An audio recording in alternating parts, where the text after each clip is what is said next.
Well, this week, senators from both parties blasting big tech during a Judiciary Committee hearing. Lawmakers are also talking about banning kids under the age of 16 from using some of these social media sites.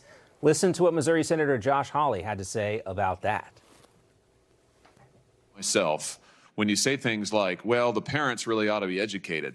Listen, the kid's ability, and I bet you had this experience, Ms. Bright, the kid's ability to figure out how to set what's on this phone. My 10-year-old knows more about this phone than I know about it already.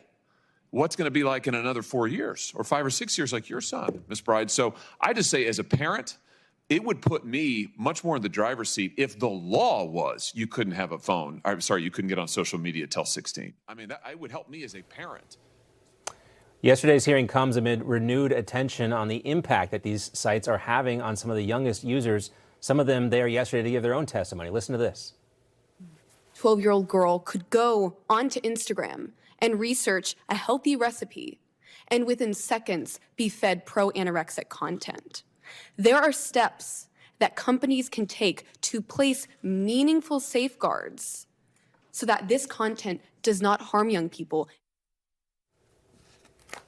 Tony Perkins, president of the Family Research Council, joins us now. Tony, it's great to see you.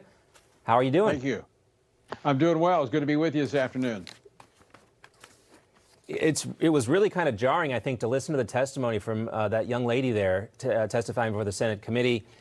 And, you know, we've seen this a lot. It's so easy for these social media sites to ban stories about vaccines and conservatives concerned about Hunter Biden's laptop. But yet when it comes to little girls seeking out healthy recipes, they're being fed stuff about anorexia and eating disorders. So what's going on here with big tech? Well, you know, this is not new. Back when the Republicans had control in the Senate, Senator Lindsey Graham had hearings into this. And, of course, it was Democrats wanted to block it. They wanted to protect their allies in the social media world. And so we've known this for quite some time, the connection with increased depression, suicidal tendencies based upon online the amount of time spent online and obviously the content online.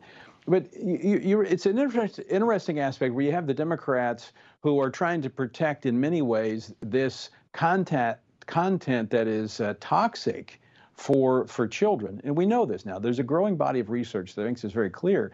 But at the same time, working to block conservative content that could counterbalance this. For instance, you know, the fact that you have what could be one of the most significant spiritual revivals taking place in America that hasn't happened in about 5 decades in Asbury University in Kentucky, where the students there for the last week have been experiencing this revival. How many networks are out there covering that and focusing on the fact that there are young people that are breaking away from social media, breaking away from this negative content, finding hope, purpose, and meaning? That's why we need to have a free market of ideas being shared across these platforms. And we know we are not there. There is a lot of work to be done.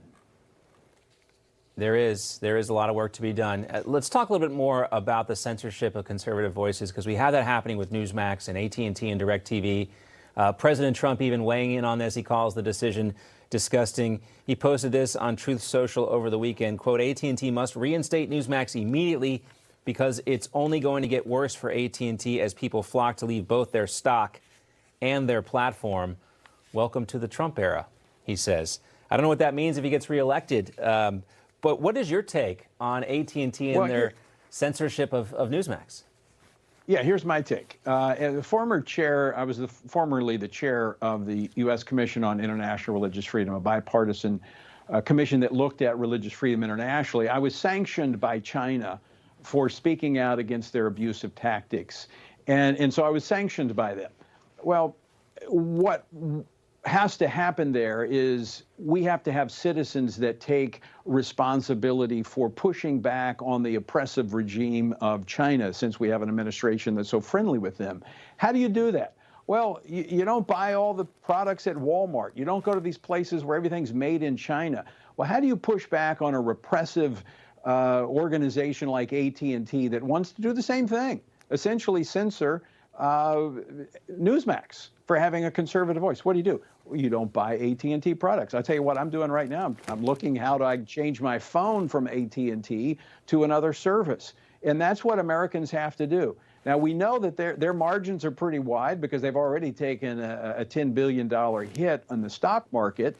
So it's not all about profit for them. They're driven by ideology. But here's the thing that they're going to find out. Stockholders, they're in this to make money. They're not here to bolster AT&T's liberal agenda or leftist agenda. And so it's going to be interesting to see if stockholders, if this continues, if shareholders of AT&T may take legal action against AT&T for not upholding their fiduciary duty of the investment of these shareholders. That's a word that's come up twice today on this program, fiduciary responsibilities. It means that they have to do their best to actually bring you a positive return on your investment. That seems to go against what's happening with a lot of this ESG investing and the like. You mentioned the repressive regime of China and these totalitarian governments, how they want to suppress information.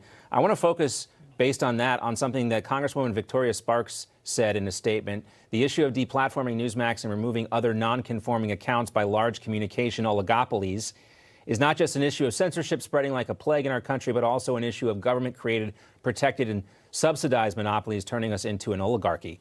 If we continue down this path, we will start resembling a totalitarian country very soon. The House Judiciary Committee, responsible for protecting our constitutional rights, has a duty to start dealing with this issue urgently.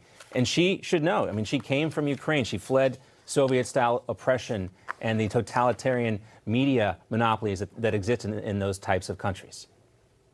It doesn't happen overnight. We need to take action now. Said short, simply, and sweet. Tony Perkins, great to see you, sir. Thank you for your time, as always. Appreciate it. All right.